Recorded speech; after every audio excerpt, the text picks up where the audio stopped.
한국 장로교회들은 대부분 종교개혁자 칼빈이 종합한 신학을 거의 대부분 따르고 있습니다.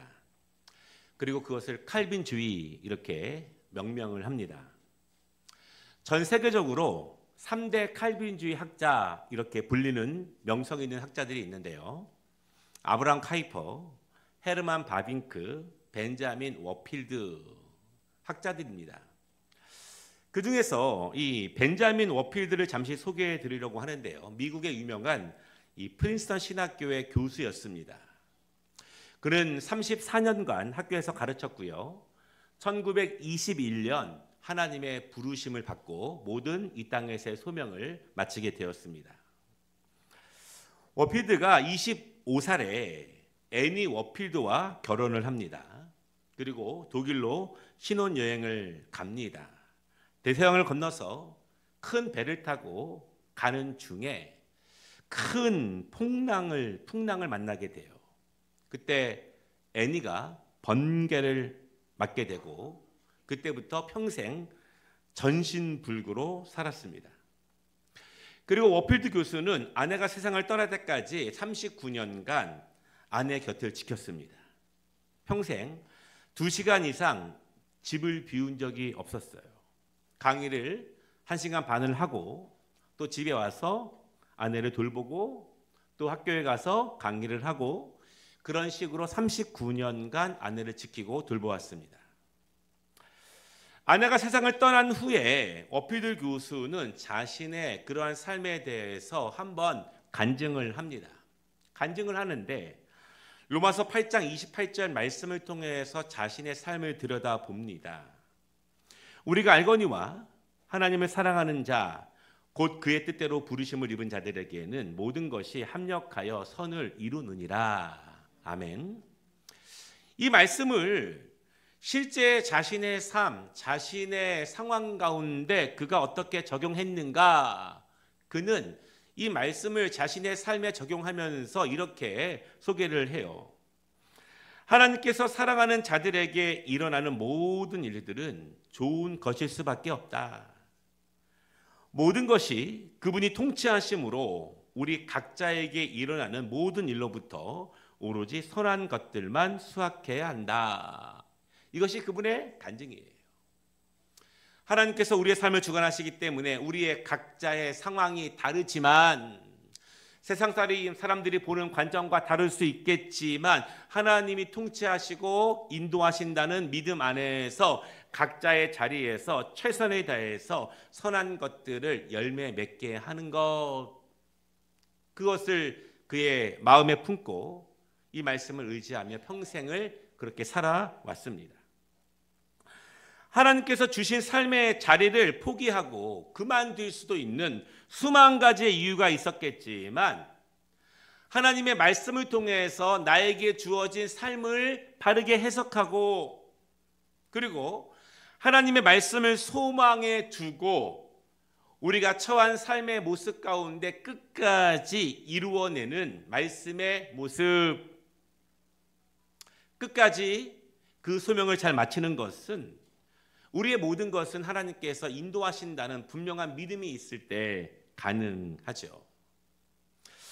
오늘 본문은요, 우리 교회에게 하나님께서 2025년도에 표어로 주신 주제 말씀입니다. 그리고 오늘 말씀을 위해서 우리는 3번에 걸쳐서 히브리서에 있는 6장 말씀을 함께 나누었죠.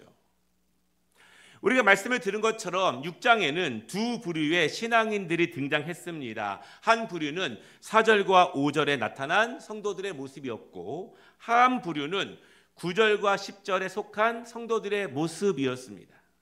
오늘 이 두 부류의 성도들을 향해서 바울이 무엇을 권면하고 있는가? 그것이 오늘 말씀의 중심이에요. 이 말씀을 통해서 하나님께서 나에게 주시는 말씀으로 받아 2025년 우리의 신앙의 목표로 삼고 삶으로 꼭 이루어내는 우리 모든 성도들 되시기를 주님의 이름으로 축복합니다. 첫 번째 말씀은요, 간절히 원하는 것. 목사가 감당해야 하는 가장 큰 사명이 무엇일까요? 목사와 함께 사역을 동역하고 있는 영적 리더십들, 셀 리더들, 교사들의 가장 큰 책임은 무엇일까요? 좀 다른 말로 이렇게 질문할 수 있습니다. 농부의 사명은 무엇일까요? 농부는 무엇을 이루었을 때 잘했다고 칭찬을 받을까요? 농부는 언제 가장 기쁠까? 반대로 농부는 언제 가장 낙심할까? 이 질문 안에 목사의 사명에 대한 답이 있습니다. 영적 리더십들의 사명이고 셀 리더와 교사들의 책임이죠. 오늘 본문의 말씀을 읽으면서 그리고 한 주간 동안 묵상하면서 계속 제 마음속에 성령께서 주시는 질문이 있어요. 너는 얼마나 원하는가? 너는 얼마나 간절히 원하고 있는가? 너는 정말 그것을 간절히 원하고 있는가? 그런 질문을 제 안에 계속 주셨습니다. 사도들은 왜 존재할까요? 사도들은 무엇을 간절히 원해야 할까요? 그들의 사명은 무엇일까요? 우리 영적 리더십들은 무엇을 간절히 원해야 하는 것인가? 무엇을 위해서 존재하는 것인가? 한편으로 한 신학자가 이렇게 이야기해요. 이 사도들의 사명은, 영적 리더십들의 사명은 성도들에게 긍정적인 자극을 계속 주는 것이다. 이렇게 이야기를 합니다. 왜냐하면 우리가 원하는 것처럼 한 번에 무엇이 이루어지지 않았기 때문에 그래요. 한 번에 어떠한 역사가, 한 번에 어떤 큰 변화가, 한 번에 어떤 삶의 틀이 변화되는 것이 아니라 끊임없는 긍정적인 신앙적인 영적인 자극을 통해서 계속 우리가 움직여지고 우리가 변화되기 때문에 그렇죠. 삶의 자리에서 중심에 있었던 것들을 주변으로 옮겨 나아가게 하는 자극이 될 수 있어요. 때로는 그것이 나의 오래된 가치관과 나의 오래된 생각의 틀일 수 있습니다. 때로는 그것이 나를 즐겁게 하거나 내가 만족하는 것일 수 있어요. 그러나 그것들이 하나님의 말씀과 같지 않을 때 나의 중심에서 나의 주변으로 몰아내게 하는 자극을 끊임없이 주는 것입니다. 그리고 그 중심에 하나님의 말씀을 채우게 하는 신앙적인 자극, 신앙적인 권면, 신앙적인 양육, 신앙적인 가르침들.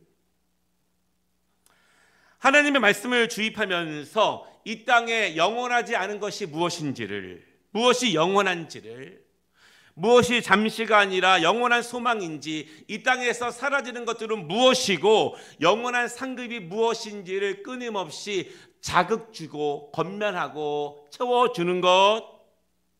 그래서 믿음에 합당한 열매를 맺게 하고 하나님께서 기뻐하시는 열매를 맺게 하고, 그래서 그 성도들이 천국의 상급을 풍성하게 받게 하는 것, 그것이 사도의 사명이고 목사의 책임이고 영적 리더십들에게는 상급이 될 것입니다. 농부에게는요, 아무것도 열리지 않는 빈 털털이 나무가 가장 부끄러운 모습 아니겠습니까? 오늘 사도가 간절히 원하는 것을 이루기 위해서 두 가지를 권면합니다. 첫째는요, 동일한 부지런함을 나타내어, 이렇게 11절에서 권면하고 있어요. 동일한 부지런함. 동일하다는 것은요, 처음과 끝이 같다는 것입니다. 처음에 낮은 수준, 처음에 초보 수준을 계속 유지하라, 그런 뜻은 아니에요. 예를 들면 이런 것입니다. 한 등반가가 6,000m가 넘는 산을 오르고 싶어 해요. 그러나 지금은요, 마음으로 아무리 원해도 올라갈 수 있는 실력이 되지 않습니다. 그래서 목표를 이루기 위해서 1,000m 정도의 산을 계속 오르는 연습을 시작합니다. 체력을 기르고 등반의 기술들을 익히게 되고 심폐 기능을 훈련합니다. 그리고 시간이 지난 후에 2,000m를 도전하게 되죠. 점점 시간이 걸리고 훈련은 점점 고될 것입니다. 그 후에 4,000m를 도전하게 되고 5,000m를 도전하게 됩니다. 그리고 마침내 6,000m를 도전하고 산 정상에 오르게 돼요. 과거에 조금만 힘을 내면 약간의 땀이 나겠지만, 약간의 근육통이 있겠지만, 앞동산에 올라가던 실력, 그 수준, 그 모습으로 계속 지금까지 동일하라는 것이 아니라, 이제는 6,000m를 오를 수 있는 체력과 실력을 계속 유지해 나아가는 것입니다. 계속 체력 훈련, 등반 훈련의 목표를 6,000m 이상에 잡고 계속 동일하게 훈련하며 나아가는 것이 이 동일한 부지런함이에요. 성경에서는요, 동일하게 유지하지 못한 사람들을 성령께서 책망하시는 모습이 있는데, 이 에베소 교회에 대한 책명입니다. 너를 책망할 것이 있나니 너희 처음 사랑을 버렸느니라, 이렇게 말씀하셔요. 처음에는 뜨거웠습니다. 처음에는 열정적이었어요. 처음에는 헌신적이었습니다.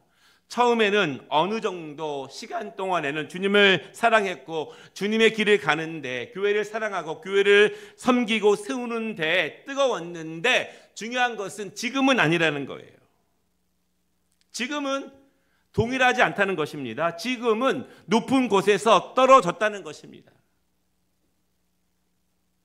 계속해서 요한은 그 떨어짐에 대해서 이어진 5절에 이렇게 말합니다. 그러므로 어디서 떨어졌는지를 생각하고 회개하여 처음 행위를 가지라. 만일 그리하지 아니하고 회개하지 아니하면 내가 내게 가서 내 촛대를 그 자리에서 옮기리라, 이렇게 말씀하세요. 내가 도대체 어디서 떨어졌는지 다른 사람 핑계 댈 게 아니라, 내가 도대체 어디서부터 떨어졌는지를 깊이 기도하며 성령님께 구하라는 거예요.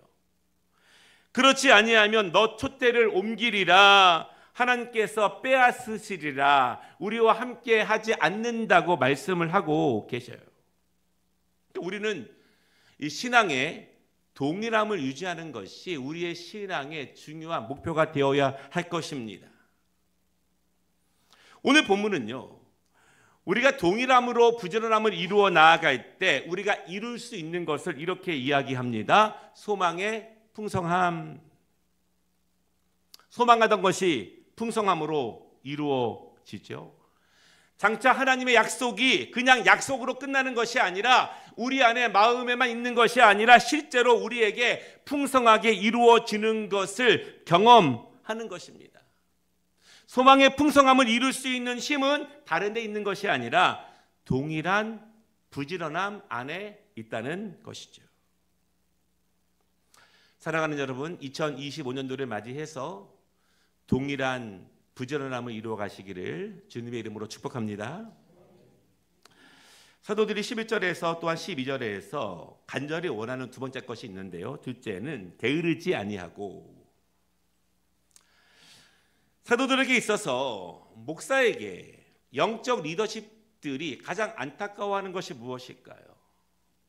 이들이 바라볼 때 가장 안타까운 강력함은 무엇일까요? 그것은 게으름입니다. 다른 용어로 영적 나태, 이렇게 말을 합니다. 아이를 키울 때 이 밥 먹기를 너무 싫어하는 자녀가 있다면, 너무 노는데 게임하는데 빠져 있어서 이 밥 먹는 것을 싫어하는 아이가 있다면 엄마의 마음이 얼마나 애탈까요? 한두 번도 아니고 계속 먹지 않는 아이들, 먹는데 게으른 아이들. 초대교회 시절부터요, 중세에 이르기까지 이 기독교 전통에서는요, 죽음에 이르는 7가지 대죄에 대한 가르침이 많이 있었습니다. 지금도 책들이 많은데요, 작은 죄가 아니라 큰 죄예요. 대죄들. 당장은 아무것도 아닌 것 같지만 결국 그것을 해결하지 못하면 죽음에 이른다는 가르침입니다. 물론 이 죽음은 육적인 죽음을 말하는 것이 아닙니다. 영적인 죽음을 의미하는 거예요. 아무것도 아닌 것처럼 보이지만, 작은 것처럼 보이지만 결국 죽음에 이르게 하는 것, 그 7가지는 교만, 질투, 분노, 나태, 탐욕, 탐식, 탐색입니다. 그 중에 나태가 있는데 나태가 게으름입니다.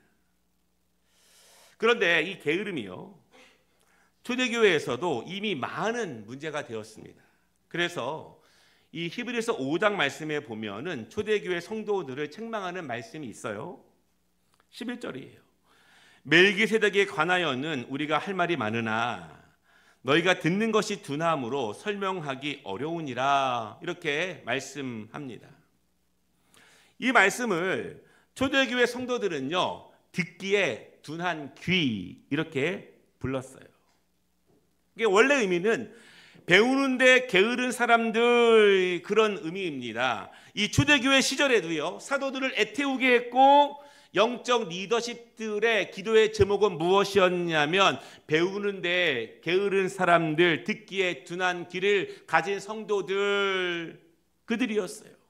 왜 괴로워합니까? 왜 안타까워합니까? 왜냐하면 풍성함에 이를 수 없기 때문에, 열매를 생산할 수 없기 때문입니다.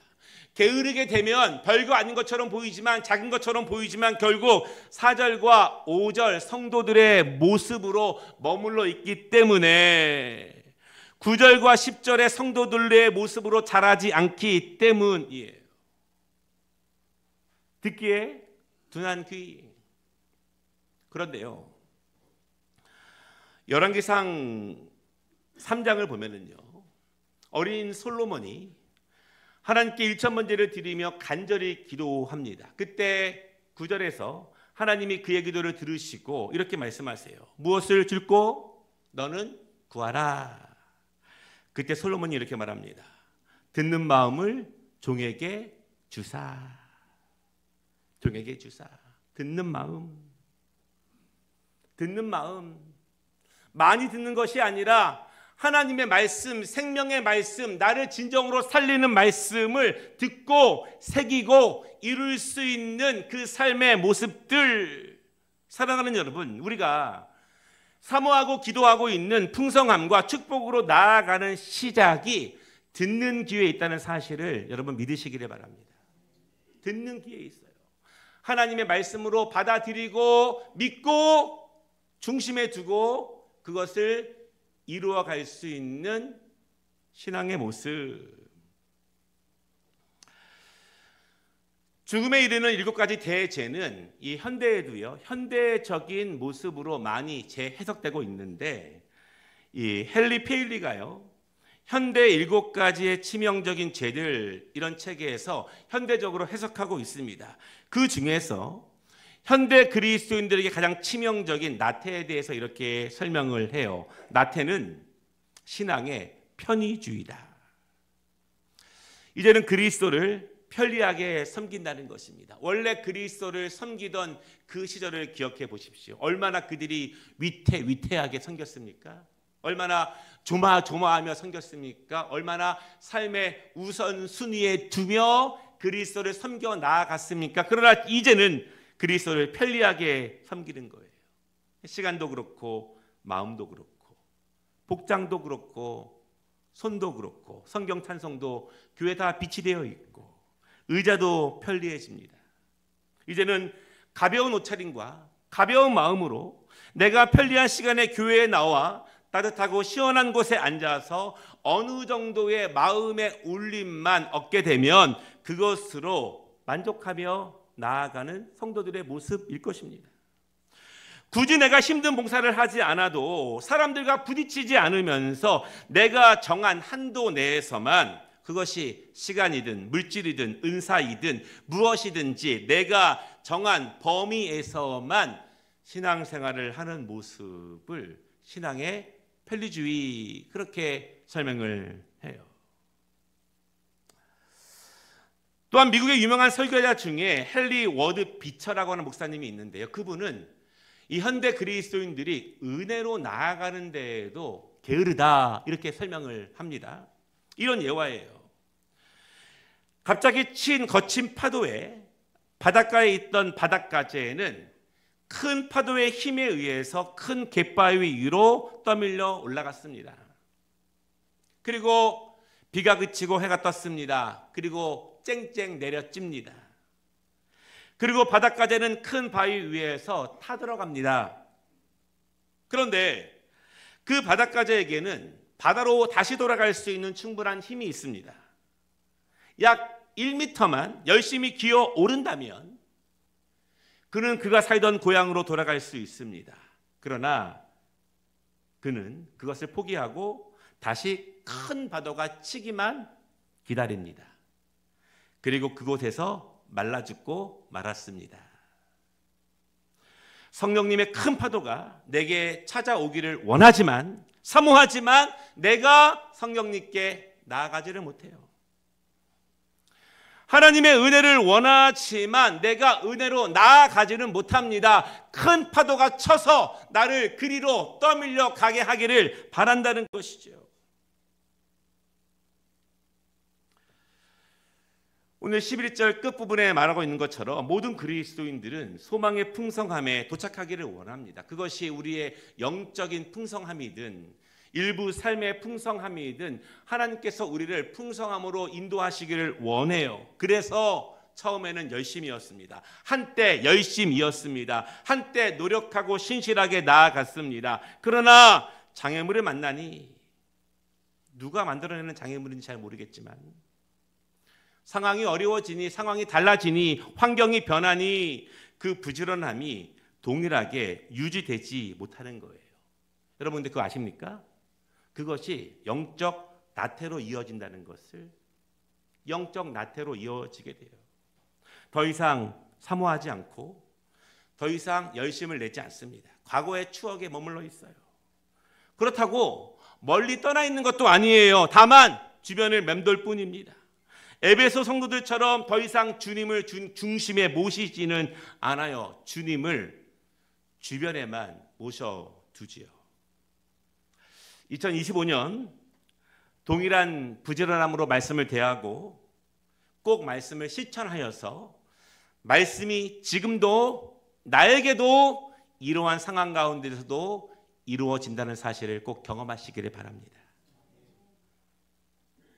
나의 영적인 그리고 주님이 주시는 삶의 풍성함을 방해하는 영적 나태함을 이기고 소망의 풍성함에 꼭 도착하는 2025년 되시기를 주님의 이름으로 축복합니다. 두 번째 말씀은요, 어떻게 동일하게 부지런할 수 있는가? 대부분의 그리스도인들은 사실 게으르지 않고 부지런하기를 원합니다. 내일 실패하더라도 오늘 또 결심하지요. 어제까지는 그러지 못했지만 오늘 말씀을 들으며 성령께서 나에게 주시는 말씀으로 받아 오늘 내가 다시 새롭게 되기를 결심합니다. 그러나 여러 사정이 찾아오면 어제의 결심은 오늘의 게으름이 되는 것도 현실이에요. 거의 대부분의 그리스도인들은요, 큰 믿음을 갖기 원합니다. 깊은 믿음, 능력 있는 믿음으로 나아가는 것을 원해요. 기도할 때 성령의 은혜를 사모하고 맛보고 또한 여러 가지 시험과 유혹을 담대히 넘어갈 수 있는 큰 믿음을 원합니다. 그런데 여러분, 그 큰 믿음으로 나아가는 것을 이루는 것을 방해하는 것이 무엇일까요? 그 장애물이 무엇일까요? 오늘 본문을 보면 그것은 게으름이에요. 하나님이 나에게 주시기 원하는 풍성한 상급, 그리고 우리의 상황으로부터 하나님이 그 상황을 인도하시기 때문에 선한 것을 열매 맺는데 가장 방해하는 것, 방해하며 우리를 멈추게 하고 주저하게 하고 우리를 포기하게 하는 가장 큰 장애물은 오늘 본문을 보면은 게으름입니다. 그런데 그거 아십니까? 반대로요, 부지런한 만큼 신앙에 위대함은 없습니다. 성령께서 우리에게 은혜를 주신다면 가장 먼저 주시는 은혜는 결단코 부지런함일 거예요. 왜냐하면 부지런함의 반대인 게으름은요, 반드시 우리를 영적인 죽음으로 몰아가지만 부지런함은 반드시 영적인 생명으로, 소망의 풍성함으로 우리를 인도하시기 때문에 그렇습니다. 그러면 그 부지런함을 가능하게 하는 것이 무엇일까요? 오늘 본문에는 그것을 믿음과 인내라고 말합니다. 믿음과 인내. 미루지 않는, 포기하지 않는, 견디는 인내.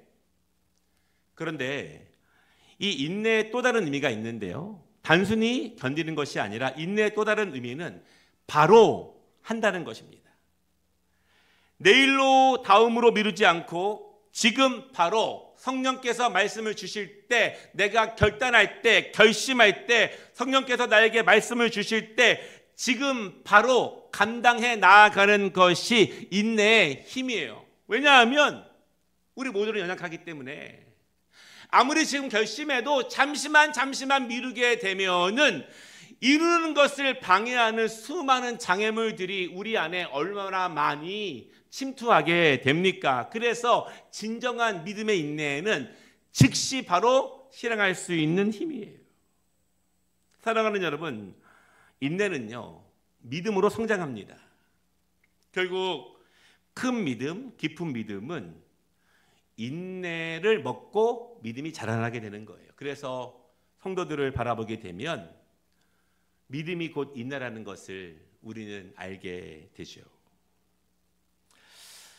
오늘 사도는요, 초대교회 성도들에게 인내를 얻는 방법을 가르치고 있습니다. 굉장히 중요한 방법이 됩니다. 무엇이냐면 본받을 만한 믿음의 사람을 모방하십시오. 그렇게 12절에서 말하고 있어요. 믿음과 오래 참음으로 약속들을 기업으로 받는 사랑 자들을 본받는 자 되게 하려는 것이니라. 아멘. 아무리 신앙이 좋고 아무리 믿음이 훌륭한 사람들도 처음부터 신앙이 좋고 위대한 사람, 위대한 순종의 사람들은 없었습니다. 그들에게는 다만 믿음의 위대한 길잡이들이 있었습니다. 길잡이들.